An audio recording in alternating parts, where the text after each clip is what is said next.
Hey gang, I am Joe Edelman and welcome to The Last Frame Live. Tonight, I owe you 2 image breakdowns. We got 2 good ones to go through, and of course we're going to do the photography Q&A. So start typing. If you're here, how can I help you? I'll do my best to answer all of your questions in the next 60 minutes. And you know the drill. If you're watching live, please leave me a note in the chat. Let me know who you are and where you are in the world. It's always cool to see where people are tuning in from. And look, if you're watching the replay, no worries, you still count. So please leave a comment below the video. Let me know you were here. Already tonight, who do we got here? We got Jay from Southern Colorado, Lynn in New York, Neil down in Florida, David, I think David's out on the West Coast, April out in Missouri, I got Gator in Southern Indiana, James here from Alaska, Alvin in Virginia. I just saw Terry sneak in from the UK. All of you are part of a growing global community of photographers in over 100 countries who tune in to watch The Last Frame every week. And for that, I'm going to work really hard to help you with your photography tonight. And of course, please, it would help a lot more photographers find out about The Last Frame if you could do me a solid, hit that thumbs up. It doesn't take a whole lot of effort. It's right below the video. The more thumbs up, the more YouTube algorithm recommends the show to other photographers. And of course, while you're down there, feel free, go ahead and hit that share button. Let your photography friends know that we are streaming live on YouTube right now. Twitter, Facebook, they're the fastest way to get the word out. So I'm going to skip right over photo news this week. Nothing big. So I figured, you know what, if we don't have a lot of questions, we'll go back and we'll troll through the blogs and see what kind of editorializing we can do. But nothing huge this week. Let's get right into the image breakdowns because I ran out of time last week and we didn't get to go through those. And so I want to go back to last week's shot first. We'll do that one. And then I'll go ahead and I will dig into this week's, right? So let me just grab these images here really quick. And all right, so the shot that we had queued up for last week, you see it right here. This is a beauty shot slash fashion portrait. I did this a couple of years ago. This was actually done with Olympus gear. And, you know, it's really obviously all about the makeup. But I did do a tiny little bit of trickery, and that is with the background. But it is simply a one light shot. Super easy. And I wanted to show this one off really just to drive home one super important point. I don't care how much gear you have. I don't care how good you are with the camera. I don't care how amazing you are with lighting.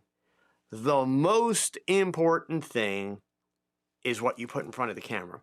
And I'm willing to own the fact that for a lot of my images, I'm the guy that actually has the easy job. When you look at the makeup and the hair and the detailing that goes into those shots, all I had to do is photograph it. And this shot is kind of really a great example of that. It is done with one single beauty dish. Now I'm going to show you this one. I'm going to show you a variation. And then I'm going to switch over to Bridge. I'll show you some behind the scenes stuff.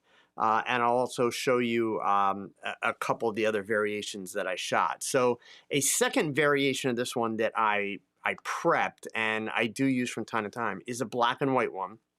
Very different feel, right? So to be clear, I didn't take the same picture, just flip it over to black and white. No, I like the color. I think the color is very important with this, especially because of the color palette that my makeup artist created. And then, of course, I added just a little bit to that with that texture. This was shot in front of a black paper background, and that's just a kind of metal, rusted metal texture that I dropped in over top on the background, right?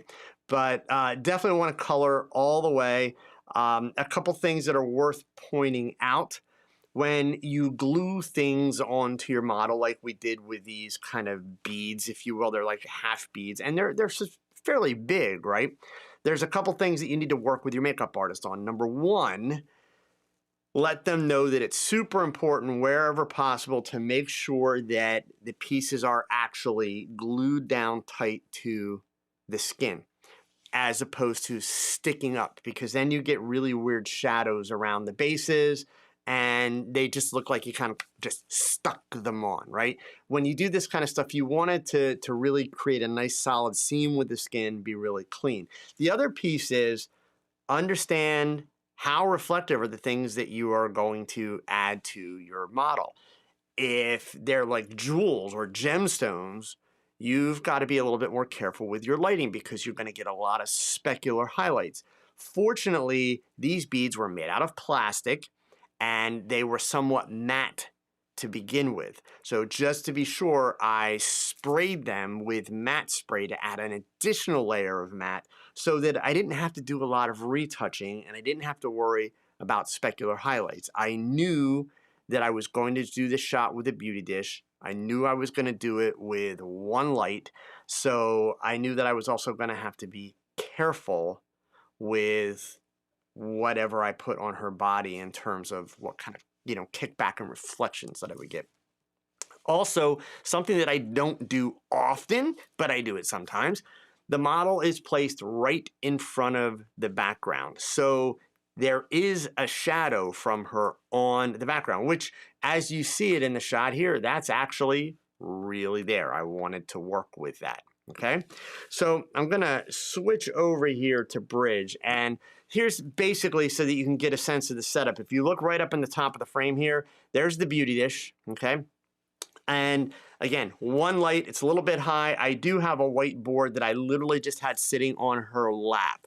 I didn't want a lot of really heavy, even fill. I wanted just a little bit of fill. And most importantly, since she's a woman of color, I wanted to get a little bit of a kicker into the bottoms of her eyes. So I got a little bit of color out of her eyes. That was really, really important to me. And by the way, I said black background a moment ago. I apologize. It's a thunder gray background, which is the dark kind of neutral gray, okay? So essentially that is the setup. Now, one other thing that I can share with you here, let me just get my browser back. I have on my Instagram, let me see if I get the right one. There we go. A little video clip so that you can see, kind of some of the setup. For the final shot, I did lower that beauty dish just a little bit more than where you saw it in that initial shot. I was shooting tethered using Tether Tools cables, so you can basically see the setup there. Shot with the Olympus, the 45 millimeter. That was the entire setup. This was a version where I did lift the board higher, but I want you to notice how little light is catching that board. So it's just enough to make sure that I'm getting some color into the bottom of her eyes. There's the texture that got added over the background, and then there's your final shot. Now, while working on that, I did shoot a few different variations, and this is not the entire shoot, but these are the frames that I edited it down to.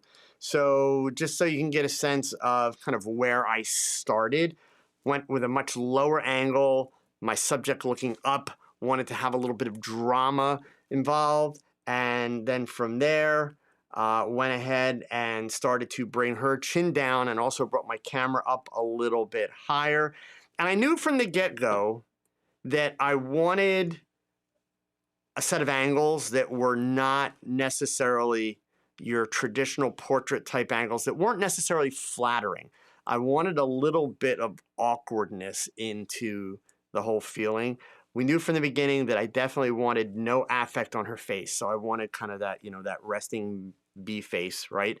And so it's really all about the eyes in this case and all about the makeup and the texture. So this is me going through here, working on, a couple different angles and tilts, trying to find out. And at this point, I'll be really honest, I'm not really hitting anything where I'm like, oh my God, I am in love with this. It wasn't fitting the bill yet. So working it through, now I separated her ever so slightly from the background just to get it just a tiny bit darker. I thought that this was going to be it. This low angle, kind of long, awkward neck, but it still ultimately wasn't exciting me, right? So then I started to kind of bring things down a little bit and try flipping to the other side. Didn't like that as much at all. And then when I started to hit this backward head tilt, I knew that I was kind of on to what was going to be the right idea. So it was a matter of kind of working that through, but still now it was just kind of sloppy to me, not awkward enough. So it wasn't until I got the face turned back towards camera with the backward head tilt. And of course, that was the finished frame. So there's the unretouched version of the finished frame. So you can see there's not like tons of crazy processing involved. You could see that I didn't have to do anything other than one dot on the beads. The beads touched the skin very, very well, so I didn't have to clean up all that kind of stuff. Tried some closer ones, but that was, and then actually finished kind of with that. Really wasn't digging that either. So that was, there it is. That's the shot that we finished with. All right, so that is the walkthrough, excuse me, for last week's. Now, this week, I've got an image that if you follow me on Instagram, and hopefully you follow me on Instagram. In fact, you know what? Let me just give you my Instagram handle. Whoops. Let's click that and get my Instagram handle for you, and I'll drop that in the chat, because if you don't follow me, I certainly appreciate the follow. And I will tell you, all of my Instagram posts, except for some of my really, really, really old ones, they're carousels and they're lessons. Just like this one that went up today. On each post, I share, so there's the full version and of course a close-up version. By the way, if you've ever noticed, most of my images, I can use the image horizontal or I can crop it square, right? It's just the way that I shoot them. So also I include breakdowns for all the gear, the settings, all of that information is there. I'll go through that in a second. This is something I started doing with my last few posts, is actually breaking down what each of the lights is doing in the shot, so that you get a sense of how it's built. So here's the background glow. Here's the rim around her head. There's the key light. So each of them separately, and then when you put them all together, that's what you're getting. The lighting diagram, which we'll go over in a second. This is the stock image. Remember this. This is the image that I purchased.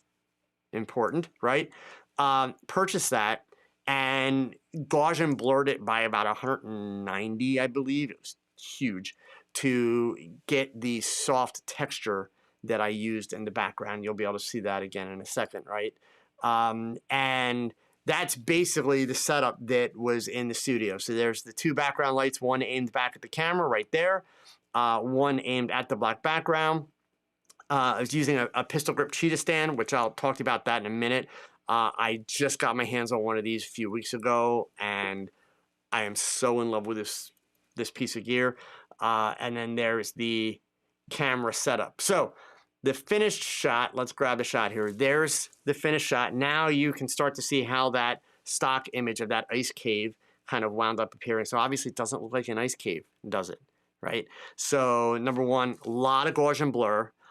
There's a layer of black underneath the ice cave image, and then I just started dropping down the opacity to get just enough texture to create a little bit of depth. I didn't want a flat, solid blue or a solid black background, or even just the glow. In other words, I didn't want it to look like a paper background, right? So that was kind of the approach with doing that one. So let me just bring up the lighting diagram here really quick. We'll switch over to second display and do that one. All right, so lighting diagram, again, you saw the behind the scenes shot just a second ago, but it's fairly simple. You could do this shot in a fairly small space. That white circle that you're seeing is a 10-foot diameter circle. So this is not a setup that requires, loads of space. In my setup in my studio, the background was a tiny bit further away, but I set it up here on the diagram to show you that you can do it in a shorter run, okay? The key to it is this one is at head height. This one is a little bit lower, creating the glow. The one that it is head height, we don't see, we're seeing the filter here in the shot above me, but remember the model's actually wearing kind of a feather. And what that was, by the way, if I go back to that, let me just bring that up here for you guys. Let's switch back to browser here and go back to this. This is actually like sheer nightgown that's got a feather boa like sewn around the edges of the sleeves. And so I just took one of the sleeves and wrapped it around the model's head, clipped it to the ponytail she was wearing in the back, because the thing's actually pretty heavy, so it just would have pulled right off her head. So clipped it to the ponytail she's wearing in the back, and it took a really small clip inside underneath her chin to hold it tight, and then just draped it across the shoulders, and it worked out super, super well. So that's the setup. That's the breakdown for that shot. But since I'm on this picture, and you can see gear-wise, there's a Godox 8300 as the key light. There are two Godox 8200s involved in the back with magma gels. A Photox Ronnie 2, that's the 85 centimeter, which is like 30 or 32 inches. Here, I don't remember the exact inch. I apologize. 33 inch, and it's got the silver interior to it. Hands down, kind of my favorite modifier at this point. Primary reason, it's really, really shallow. So it's a collapsible softbox style modifier that is 33 inches in diameter, but super shallow. When you're working in a small studio, size is always a factor. And the more that I can get stuff to shallow, the better, because what that actually does is, you can see here, it actually allows me to get my lights up a little bit higher. Whereas if it's a deeper box, that forces the front of the modifier down closer to the model. So having that shallow modifier works out great. The 8300 and the Godox 8200s with a bare bulb fill the box really well, nice and even. I've been absolutely thrilled with the light. And at 33 inches, you can actually do great full-length lighting with it. Yes, the goal is to have a tiny little bit of fall off from top to bottom, but not to where it's going dark by the bottom. I can light a person that's like 5'8", head to toe with that light, no problem at all. So it works out really, really well that way. But I wanted to mention the Cheetah stand, the pistol grip stand. So probably, gosh, it's been at least 13 years now when I had my studio, which was about 40 minutes from where I'm at now. It's in a town called Hatfield, Pennsylvania. I was renting that studio from a photographer who was in the process of phasing out and retiring, and he shot a lot of large format. He had a camera stand, which was a really heavy-duty stand that's designed for, it's made by, I think, Canberra, designed for holding large format cameras. And I fell in love with this camera stand because it's on wheels, and it's basically like, unlock it, up and down, lock it, boom, done. It's just amazing. They are close to $3,500 to buy them new today. They're insanely expensive.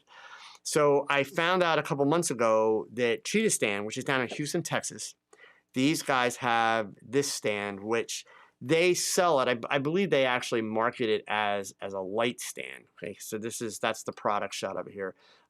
Pistol stand with extra grip and casters. It's only $274. I will tell you right now, like this shot that you see, I've got a Sony a7R4A. I've got a Tamron 70 to 180. So that's not a super lightweight setup. That's an Acrotech ball head on there, which is a heavy ball head. And in part because of the size and the weight of the camera, that's a lot of front weight. I wanted a really high quality ball head on it. And then of course the XT2 Pro trigger from Godox. So that's not an inconsequential amount of weight. This stand, super, super solid. Even with the softbox up top leaning forward, it's not pulling the stand forward. The stand's not waving. Each of the three wheels has locks on them, so you can lock the stand down once you have it in place.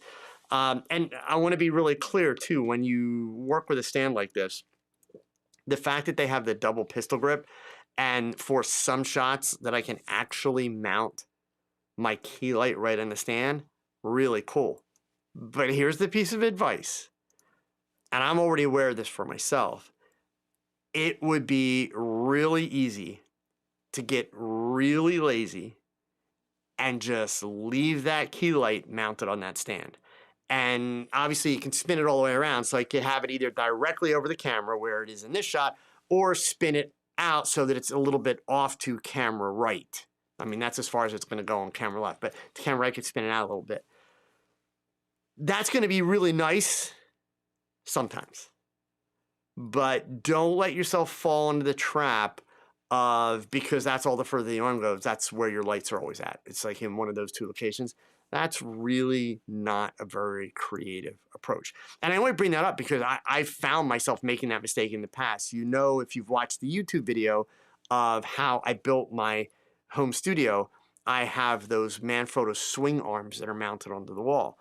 And if you're not paying attention and if you're being lazy, it's really easy to fall into the bad habit where basically you're always setting your lights up wherever those arms go and nowhere else, right?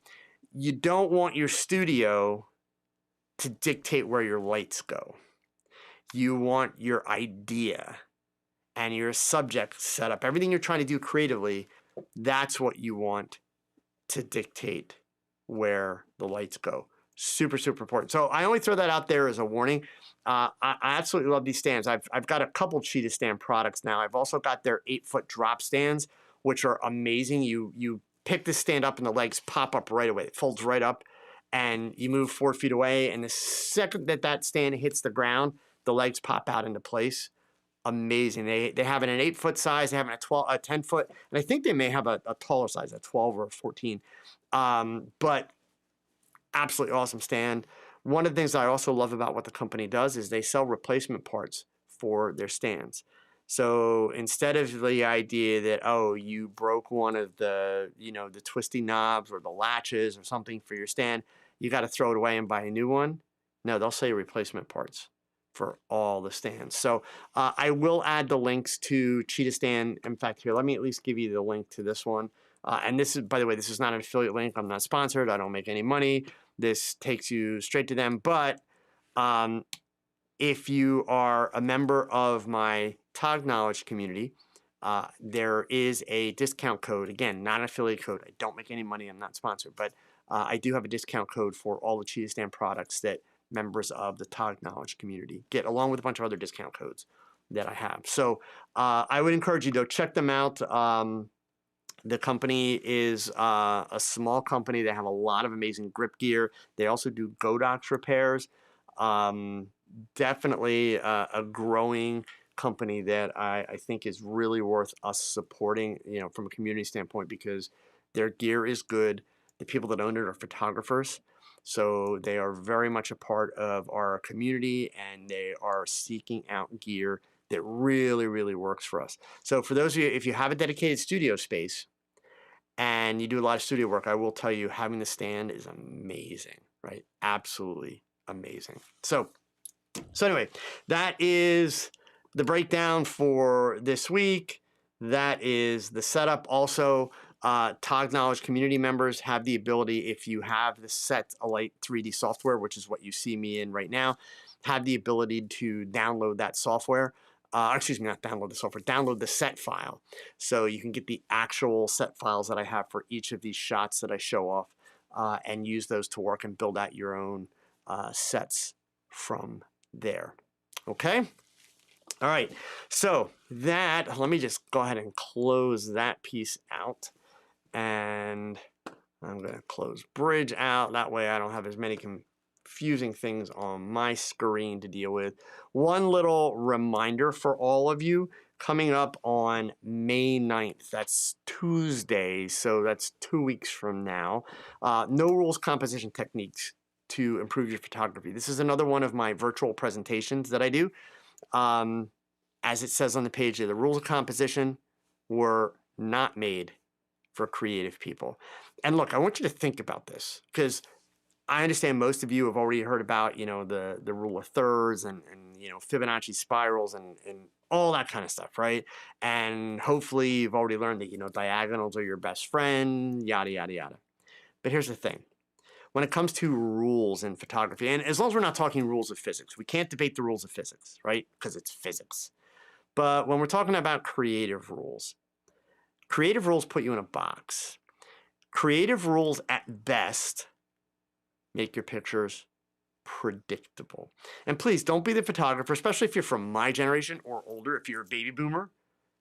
I squeezed in, I'm a Gen Xer, okay? So, but if you're a baby boomer or a Gen Xer, please don't be that photographer that tells new photographers You have to learn the rules to break the rules. No, you don't. That's a bunch of crap. Once you know the rules, you're in the box. And you're fighting to get out, right?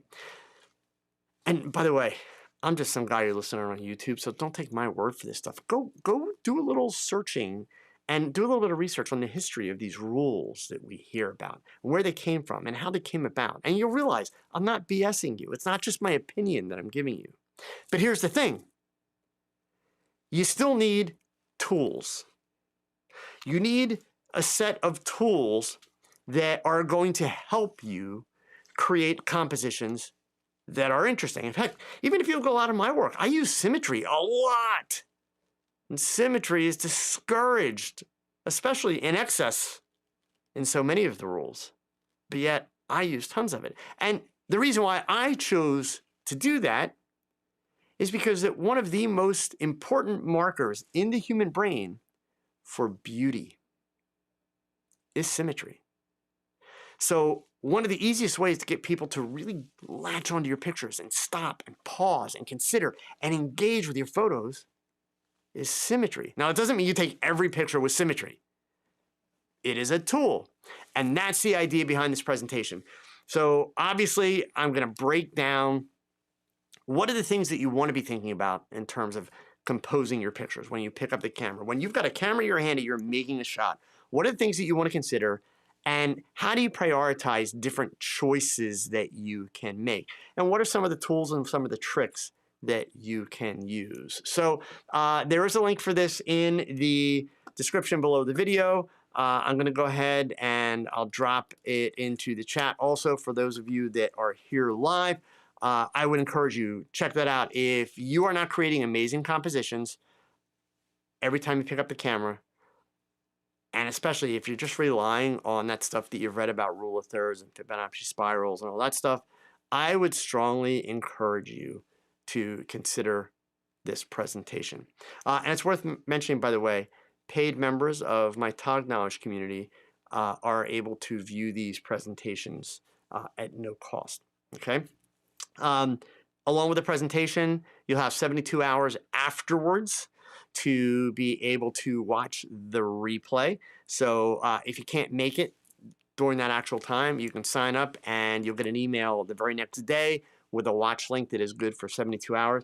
And there's also a digital download that comes along with it that's kind of a cheat sheet, if you will, for all of the composition techniques that I am going to share in this presentation. But there will be no rule of thirds stuff. None of that at all. Okay? All right. So all of that being said, I saw that I had a couple questions in here. We had a couple more people sneak in. I see Cooley's here. Pokemon. My youngest grandson's birthday is tomorrow, and he is a huge Pokemon fan. And everything we got him for his birthday is Pokemon. And I got to tell you, it was a challenge because I don't know a darn thing about Pokemon. So I've been learning really, really fast. All right. So let's see. First, I had a comment from David. It was a comment, not a question, he said. In fact, here, I apologize. I'm on the wrong screen. Let me get this up where you guys can read it. I've been using the unsharp mask settings that I shared in my post-processing class. Wow, far superior to the high-pass filter technique I'd been using.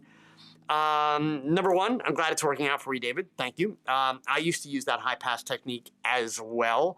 And as Photoshop evolved and Camera Raw evolved and all that, I stumbled on the settings that I use for the unsharp mask in combination with the sharpening that I do in Camera Raw. And that actually brings up a good point that's worth mentioning for all of you. I kind of hit this as a wake-up call for myself about 2 weeks ago. I was processing some images that I shot of both my grandsons playing baseball. And, I obviously don't do all kinds of retouching when I shoot their baseball pictures and things like that, but I go to all their games, I shoot all their games, and in order to make sure that everybody's happy and I get lots of really great access, when I go to the games, by the way, I shoot every kid on the team, every game, and I post their images. I use SlickPick and I post their images online, and I allow the parents to download the images for free, full res files, download them for free. And I even have a link where they can download a printing release, right? So it's a little bit of goodwill. That way, nobody's worried that, oh man, he's taking all these pictures of my kids, and and obviously I'm taking the most pictures of my two grandsons. But that being said, most of the processing is simply, just Adobe Camera Raw, right? Which would be the equivalent of the develop panel in Lightroom, which would be the equivalent of working in like, Luminar or Luminar Neo or, DxO Photo Lab, Affinity, any of those. So it's not like I'm going into Photoshop and removing things and all that kind of stuff. No. So that being said, it's really, really important. This was the wake-up call that I had. So this was me learning a lesson, right? The technology that we're using. And look, we hear about AI and all this stuff every day. So we know it's advancing. But even the stuff that we have already, like Photoshop, like Lightroom, like all these pieces of software, they're adding updates in routinely, many of them for free. So we get them automatically. And this software is moving ahead and moving ahead and moving ahead. It's really easy for us to not keep up with it. And, there's a scale that you kind of have to balance, right? Because indeed, you could drive yourself absolutely crazy trying to keep up with every new little innovation and piece of gear that comes out and software update, all that kind of stuff, right? But at the same time, there's the balance of that scale that you also don't want to get completely behind the eight ball to where you're really not aware of the capabilities of the software or the camera gear that you're using, that you really don't know the potential of it. Because here's the reason why that's such a big deal, right? You may not need all these new features every day. You may not use them every time you open up that piece of software or pick up that camera. But all of these things amount to creative potential. So the more that you understand about them, the more that you're aware of their existence and how they work and what they can do, the more creative potential you have because you have more tools at your disposal. Right? So it's not enough to just own the tools. You kind of at least have to understand what they do. You may have to go back and refresh your memory by watching a little tutorial or reading an instruction manual to figure out how to actually do it. That's cool. No shame there, right? I mean, heck, my Sony a7 IVs, the camera manuals are 496 pages. I've read them several times, and I've memorized them. Of course I haven't memorized them. Who can memorize that, right? So there's no shame in going back and reviewing stuff. I do that routinely. I literally do. But anyway, working in Adobe Camera Raw, they've had the masking tools for quite some time.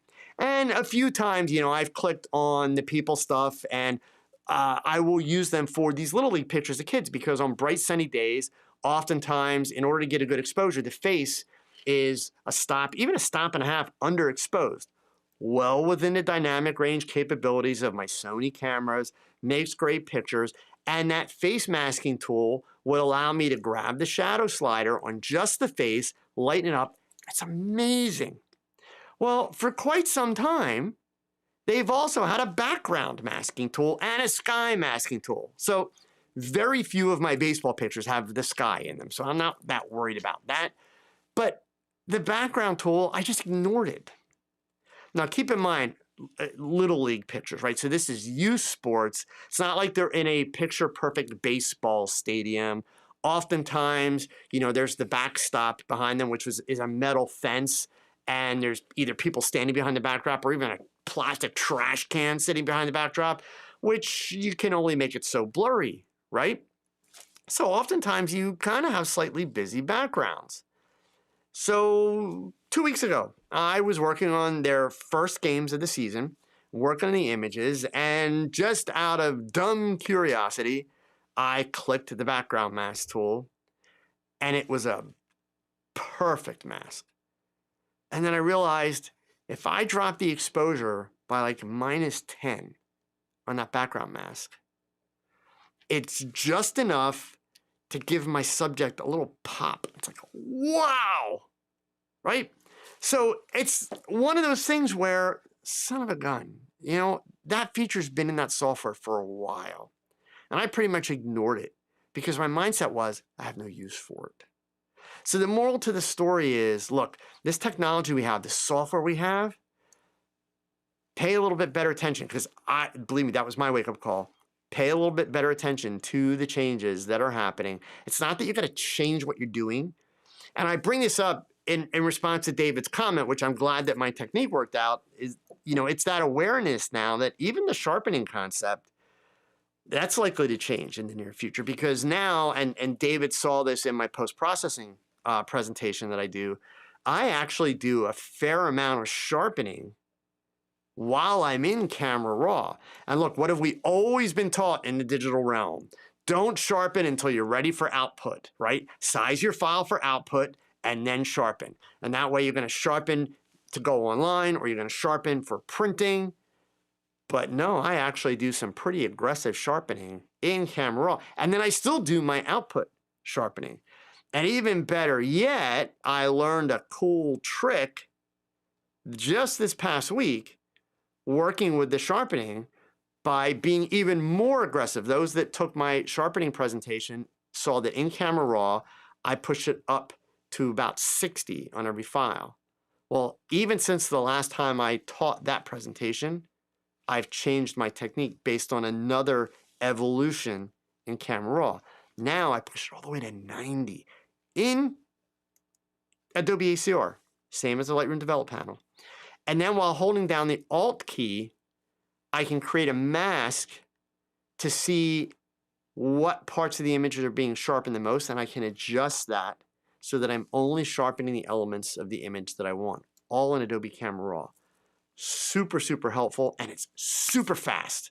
So again, stay on top of the software, stay on top of the changes, make sure that you're experimenting, because what these two things that I've been talking about have done for me, especially that background mask for these Little League pictures. And I get it. You could say, well, they're just Little League pictures. But part of why everybody loves my Little League pictures is I shoot these kids like they're pro ball players. I shoot from really low angles. I work with, 400 or 500 millimeter lenses. So the whole point is, these are shots. These are high-end shots. I'm proud of these pictures. But the setting that I have to work in is not that great.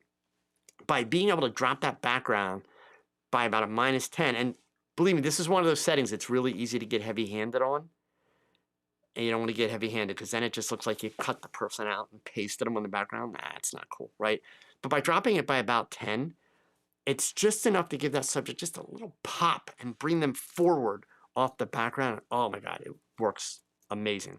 So stay on top of the changes. Yes, it requires a little bit of effort, requires a little bit of time, but believe me, it's totally worth it. I saw Cooley had a follow-up question to what we're just talking here. He said, if you could use only one, Lightroom or Capture One? Neither, Cooley. If I could use only one piece of software, it would be Adobe Photoshop with, of course, Adobe Camera Raw attached. So technically there are two, but when you buy Photoshop, you get three pieces of software, right? When you buy Photoshop, you get Bridge, and you get Adobe Camera Raw. So that would be my combination. Capture One is an amazing tool, but I actually don't use it that much. I did for a while. I have it. I use it for tethering because Lightroom is way too slow for tethering. But for my processing workflow, I don't gain enough out of Capture One to keep up with it in terms of the learning curve and the changes. And here's why, though. Let me be clear. It's all about working with great makeup artists and making sure that your lighting is clean, right? So you eliminate the need for those added benefits. If you're not working with a great makeup artist and you're routinely dealing with blotchy skins and skin tones that are off and that type of stuff, then Capture One can save you a lot of time in post. But now for me, if I had to pick one, it would straight up be Photoshop. That would be it. Okay. All right. Let me scroll back up here. I saw there was another question, I believe, or maybe not. Wow, you guys are letting me off way too easy tonight here. Charlie in Lehigh Valley in Pennsylvania. Wow. How about that? Hi, Charlie. Do we know each other? Have I met you before? Your name sounds kind of familiar, but let me see here. Come on, guys, you're here. What kind of questions do you have? How can I help you? So look, that's all the questions. Did I? Yeah. That's all the question. Oh, any camera works. James, thank you. My puppy, Buddy, is pretty much fully recuperated. He came through everything great. He wound up having 6 separate surgeries in one day. Had a benign tumor removed from his ear, had a growth removed from one eye, polyp removed from the other eye's eyelid, and 3 fatty tumors removed from his chest. And everything was benign, no cancers. His eyesight seems to be good. He's doing great. And yeah, he's 100% back to normal. So we were really, really fortunate with that. All right. So since you guys don't have any questions for me, feel free to drop them in. Oh, Katasakwa. Okay. Let's see here. All right. So let me switch over to the blogs because there's something that I've been noticing in bots, and I'm not going to dump on the blogs tonight. But I thought, you know what? I want to hit Petapixel and notice. And I checked in earlier, and I saw this headline, photo contests are woefully unprepared for AI, which, look, we're seeing that already. How many AI pictures are winning photography contests, right? And, then we're getting a headline here about Stable Diffusion now has an AI upscale that can quadruple the resolution. Here's another one, NeuroPix Instant adds AI editing to Lightroom without using the cloud, which means it makes it way faster. I'm not familiar with that software, but believe me, if it does everything it says it does, they're going to start to draw a ton of attention. Here's an article about a program that claims it stops AI manipulation of photos, but it doesn't work according to the folks, writing this blog. So a charity allegedly uses AI in advertisements. Here's the thing that I think is worth mentioning, because honestly, in the last couple of weeks, I've had a few photographers, both in my Tog Knowledge community and also just online, either leave me messages like on Facebook or send me messages and say, I'm really kind of stressing out about this, AI stuff. You keep telling me, meaning me, that you need to at least pay attention to it and be aware of it. Like, how much do I have to pay attention? Because right now it just seems like there's an overwhelming amount of information. So just to kind of refine my statement about you need to be paying attention to it, because it kind of goes along with what I was saying about the software updates, right? I think that if you are committed to being creative, right? And if you are committed to continually challenging yourself and pushing yourself, and I say it that way because some people aren't, right?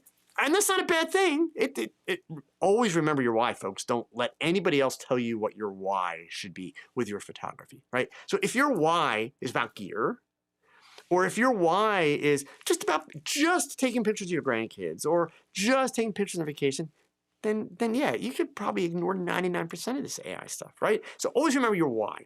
But if your why is to keep pushing the envelope and keep creating and keep learning and keep growing, then I think that it is important to stay aware of it. I don't think, and this is all my opinion, I don't think that it is necessary to stress about it. I don't think that it is necessary to know every piece of information about it. One of the things, there's not an article in here about it, but we've seen articles recently that, there already are problems with copyright laws where the courts are saying that since it's not generated by a human, it can't be copyrighted. And then, of course, there are photographers whose work has been fed into the AIs that are suing the companies making the AIs and that. So here's the bottom line, right?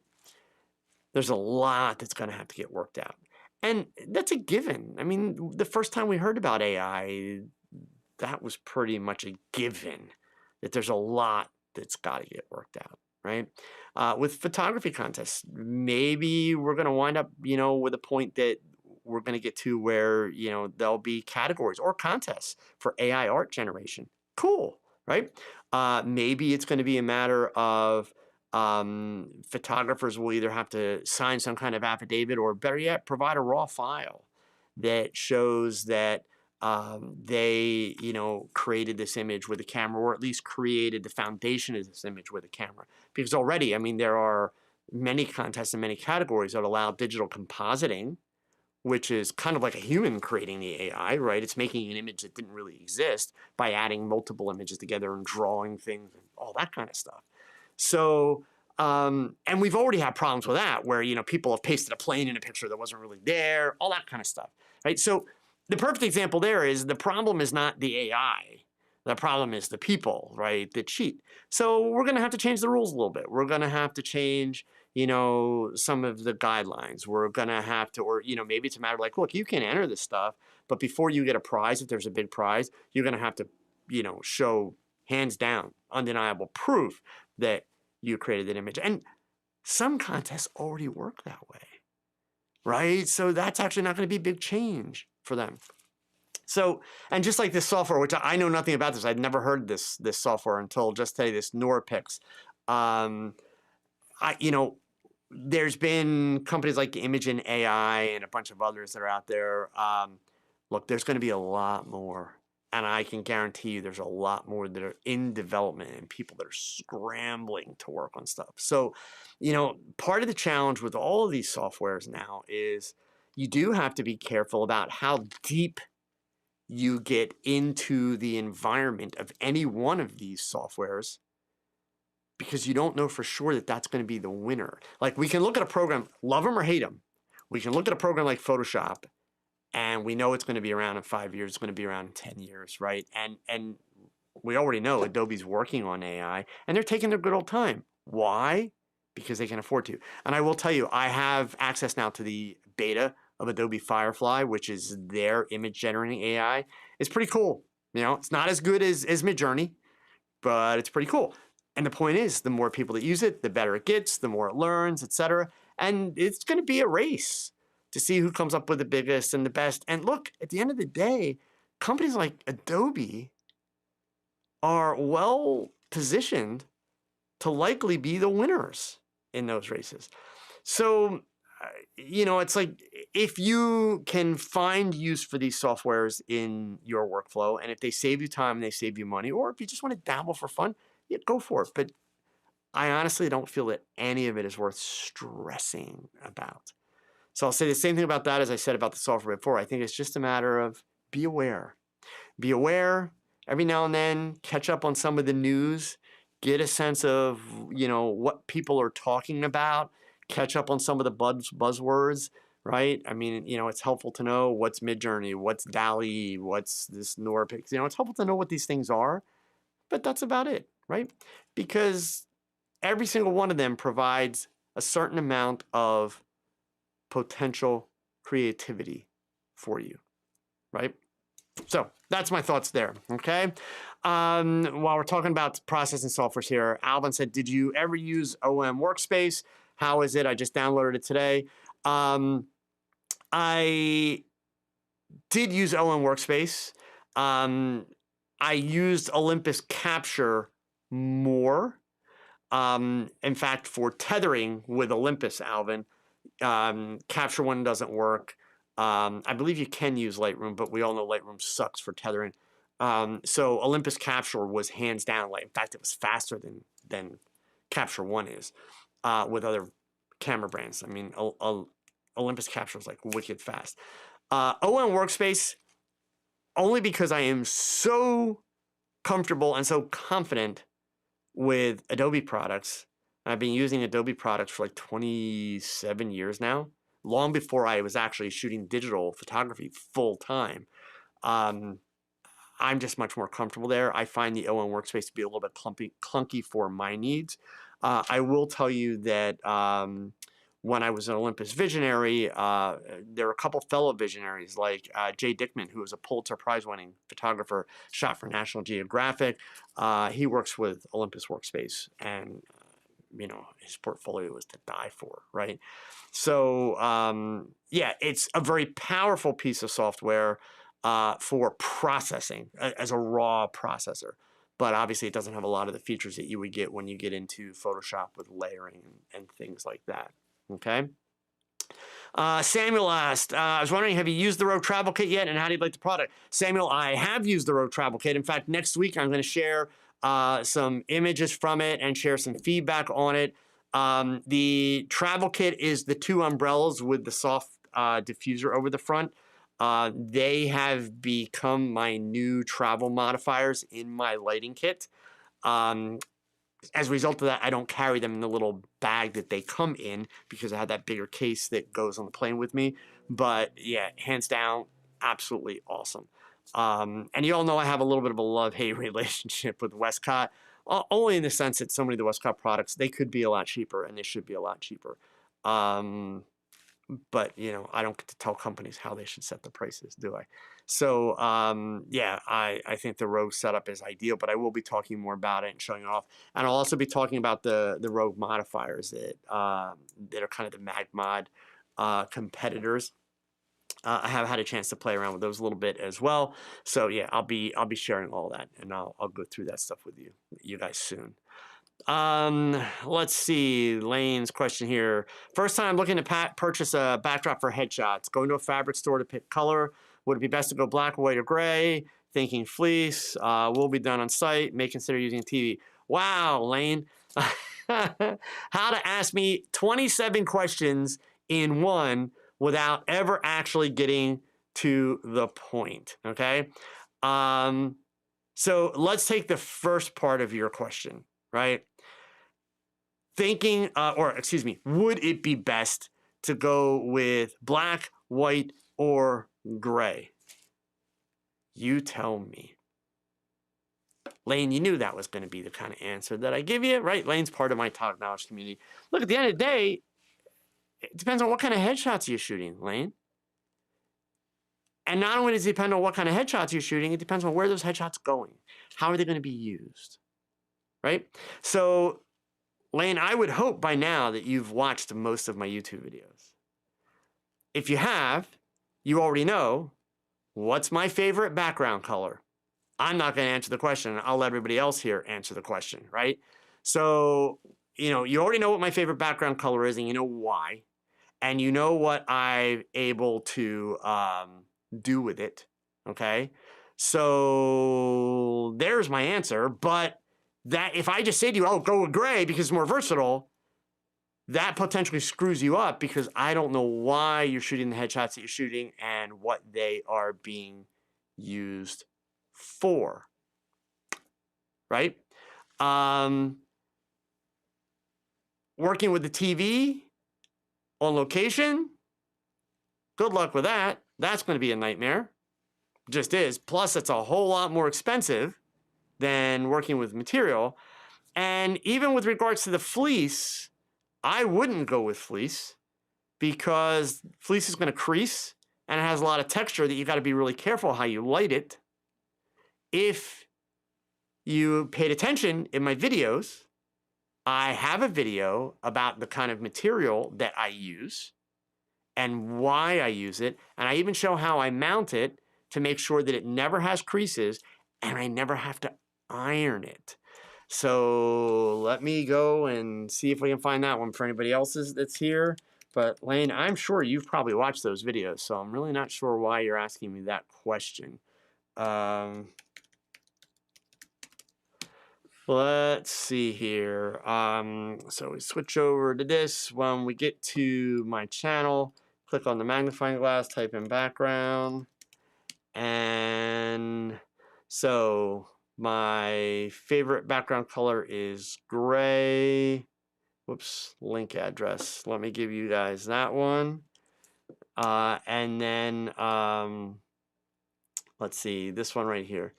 The DIY backgrounds and materials. This will show you the material and everything that you need there. But, at the end of the day, Lane, it's really going to be about why you're shooting that headshot, what it's for, how it's going to be used, right? That's the thing that you got to really factor in to make sure that you're going to deliver the right kind of headshot. Okay. Let's see, from Charlie. I see on your website you've taught photography at not NACC but NCCC, Northampton County Community College. Is there a class you would recommend for portraiture?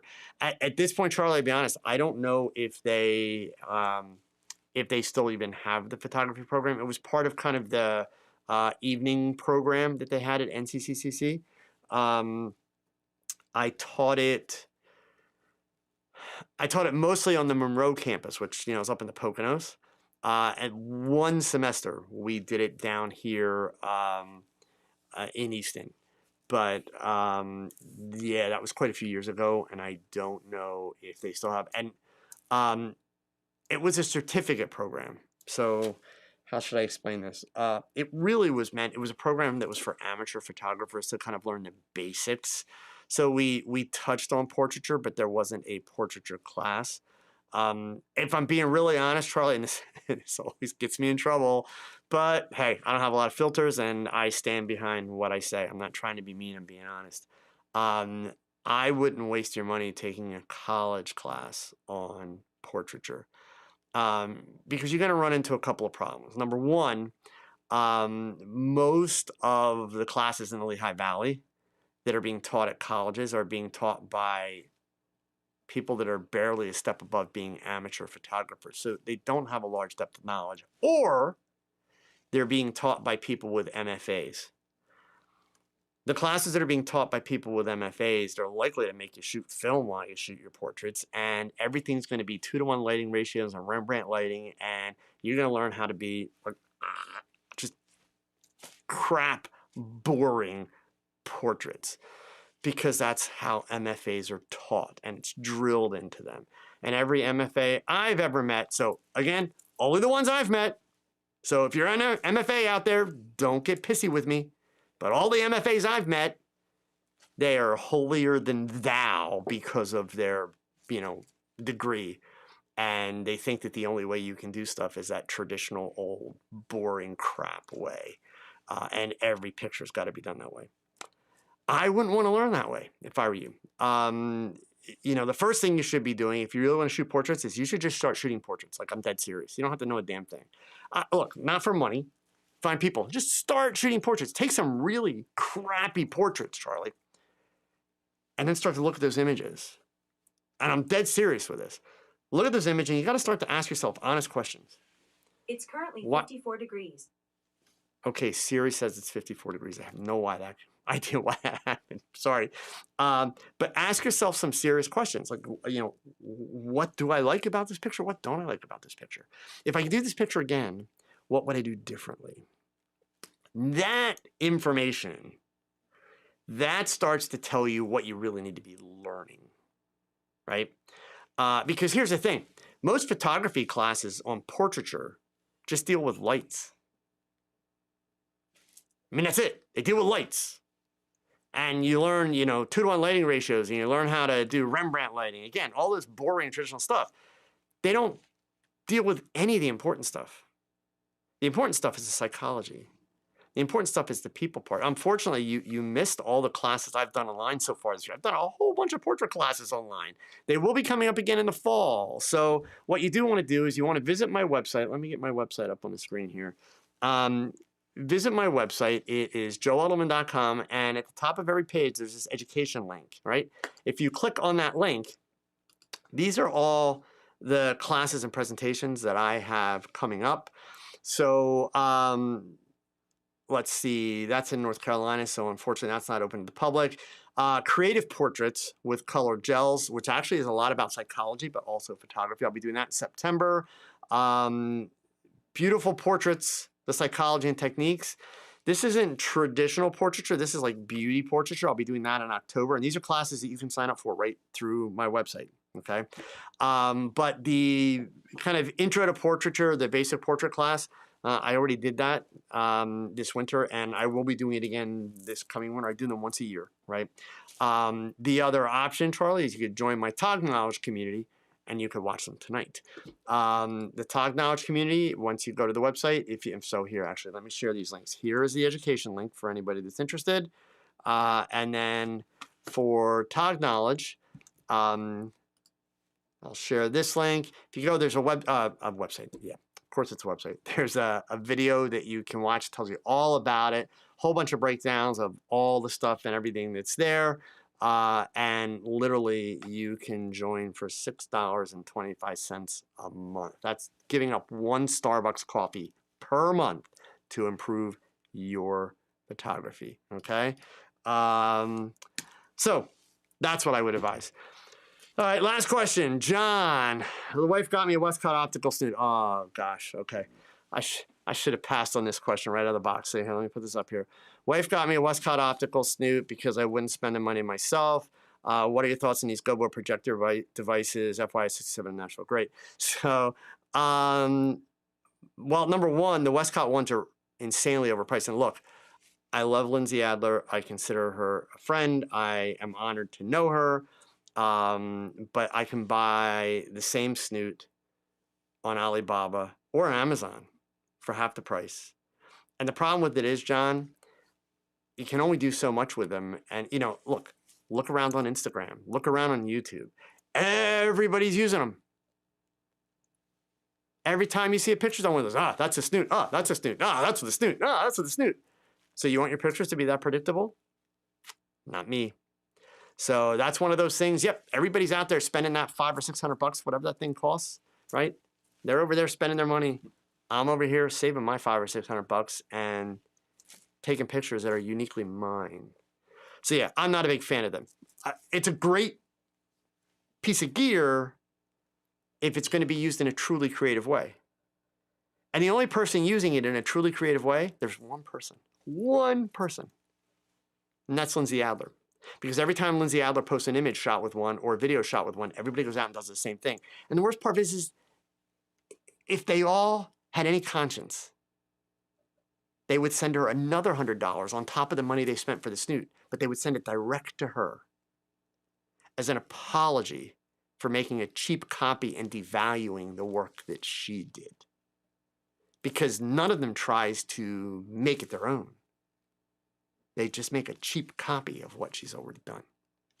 So yeah, that's my challenge to you, John. I mean, you're really lucky your wife spent that kind of money, but don't go look up every picture that's ever been done with it and do the same crap, because that's boring, right? So my challenge to you is show me something that's going to make me say, wow. All right, gang. Listen, we're out of time. Thank you for watching. I hope you found some value in what I shared with you tonight. Remember, hitting that thumbs up helps other people find out about the show. And remember, you don't get back the days that you waste. So please, go pick up your camera and shoot something, because your best shot, it's your next shot. Adios, gang. Do the work.